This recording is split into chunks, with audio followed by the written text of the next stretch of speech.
In this module, we're going to discuss the teacher as family communication facilitator. So, there are many forms of one-way communication that we use in class. So, they may be newsletters, Class Dojo, Remind, which is that communication app that tells parents what's going on and sends them a text, report cards, or notes home. So, these are all one-way forms of communication where we're giving information about what's going on in the classroom or what's going on with their child in a one-way format. Now, when you think about one way communication, you need to take into consideration some cultural issues that may arise. One is that are these communication methods a fit for the families in your classroom? So, if you have older parents, grandparent headed families, they might have issues with technologically based communication. If you have single parents who have multiple children, it may be difficult for them to find things in backpacks. It may be difficult for them to find something that has a lot of writing on it. So you might want to think of those simple snapshots that give them information. You need to think about families who don't read or write in English. And that might be difficult when you have newsletters that are heavy on print. And what happens when families simply can't read? Are there other ways that you can communicate that may be visual methods that will allow them to understand what's going on in the classroom as well?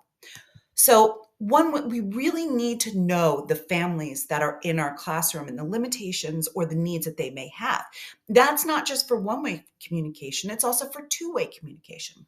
So, two-way communication can be things like emails, phone calls, in person meeting, texting. These are all ways that we have give and take where we can talk and they can talk back to us. Now, when we start to talk to families, especially when we're doing that face to face or we're talking with them on Zoom, we want to think about using active listening skills. And one way we do that is through body language. So we want to make sure that we don't have our arms crossed. That really shows that we're being defensive. We want to be open. We want to be welcoming. We may want to smile. We may want to make eye contact depending on the cultural norms.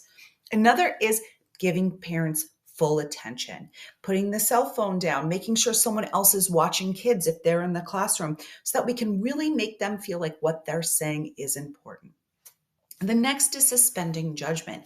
If they're talking to you, we don't want to jump to conclusions. You don't want to get that look on your face where you're going, ugh. You want to be aware of that so that you're really openly listening to what they have to say. The next one is summarizing and paraphrasing. So if a parent's talking to you about an issue, you might say, oh, so what you're saying is that Timmy hasn't come home with his coat for the last day and it's making you upset. You may find when you do this, they may say something like, no, he's just not coming home with his gloves. Or they may say, yes, that's what's going on. And it makes parents feel listened to. And it makes sure that you're on task, that you've heard it correctly. And the last is asking questions.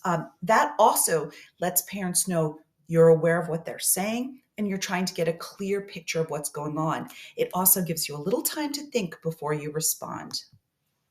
So, when you're meeting with parents, especially when you're doing parent teacher conferences, the first thing that you want to do is you want to make sure the room is set up for them. So you want to make sure that you have adult sized chairs. One of the reasons is it can cause a little bit of a difference in terms of how you're talking. If a parent's uncomfortable or if you're in an adult sized chair and they're in the child sized chair, it makes them feel like you're the authority figure, not like you're in a partnership. Some parents will come in with extended family members, and that's a cultural norm for them is to bring uncles and aunts or grandparents in. So you want to make sure that you have chairs for them. You also want to make sure that we don't have physical barriers. You don't want to both be sitting at desks. You might want to sit at a table so that it makes you feel like you're in a partnership, that you're really talking together about the child, not just imparting information. And you want to think about cultural differences. In some cultures, it's not appropriate for women to sit next to men. So you want to make sure that that's something you've thought about ahead of time. You want to make sure sometimes that people need some personal space. Make sure that that's something you think about. So the more that you know your parents, the more you're going to be able to prepare for these conferences. Another thing you want to think about is privacy. FERPA is very clear on this. That's the Federal Educational Rights and Privacy Act. So you should not be giving information about another student. You shouldn't have any papers out that pertain to other kids. You want to make sure that no other parent can overhear what you're talking about. And you want to make sure that no one can see in the classroom, because if someone gets upset, you don't want them to say, oh, did you see Judy's parents? They were crying the other day. You want to make sure that you're really keeping confidentiality when it comes to the families and the children in your classroom. So, as I said, you want to be prepared. So, before the conference, you want to make sure you have all the information that you're going to need. You want to have samples of kids' work. You want to make sure that you've been taking copious notes on the kids in your classroom so they can see how the child's doing in terms of social, emotional development, physical development, cognitive development, and academic development. You want to put out a survey so that you can find out, what do they want to talk about? So it's not just you giving information, but you have a real back and forth and you're prepared to answer those questions. Those questions that sneak up on you are never fun. You also want to make sure the parents know that the conference is happening. So that might mean you need multiple methods of communication, and you need to make sure that they're signed up on that list, because if you don't see them there, they're not going to show up for a conference. So you want to give them lots of different times to sign up. And you want to make sure that you also give them Zoom if they need to. And it's really important as well, if they need a translator, that you've set this up ahead of time, because you don't want to be scrambling that last minute. Does anyone speak Mandarin? You want to make sure that that's something you think about ahead of time so that you're prepared and a parent feels that their input is valued. During the conference, you want to make sure that they can talk about things that maybe they didn't write down in the survey. One of the things that we talk about is a praise sandwich. You need to make sure that you start out with something really good about the child and have documentation backup on it. Look at the work that they did for whatever it is. It needs to be specific. Then you can talk about areas of weakness and end with a positive statement. So the parent goes out feeling that their child is valued in the classroom, even if you have to bring up something that might be sensitive.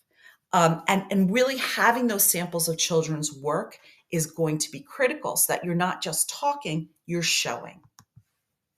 So keep bringing everything back to talking about students' learning and strategies that the parent can support. So you want to make sure that you're not just talking about what you're doing in the classroom, but you're also allowing the parents to be part of that partnership. And you can also ask what they do at home, so that you can get a sense that you're working together. You need to stay on track in terms of time. So if you find that you're running late and it's going on and on and on, set up another conference and make sure that you do it then, so that they're not waiting to do it, so that you feel like we're actually going to follow this up with another conference. And if you can't do another conference, discuss different ways that you can follow this up together. Maybe an email, maybe a phone call, but get that action plan in place before they leave the conference, so they feel that there's a plan in place, that they're not just walking out feeling like, oh, there's something wrong with my child, but they know that it will be followed up. At the conference, make sure you're jotting down notes so that you know that they know that you're listening to them, that you're taking it seriously, that you can reflect back on it afterwards. Afterwards, send a note, just a little email. Thanks so much. It was so wonderful to talk to you. And make sure that you are addressing these issues, because the next conference, you don't want to say, oh, I know we discussed that before. We haven't done anything about it. Maybe we should revisit it. So you want to make sure that you are following up in the classroom of issues that were raised at the conference. And the last thing to think about are cultural considerations. You need to make sure that you are really taking into account who they are. Don't use a sibling as a translator, because a lot of times they're not impartial.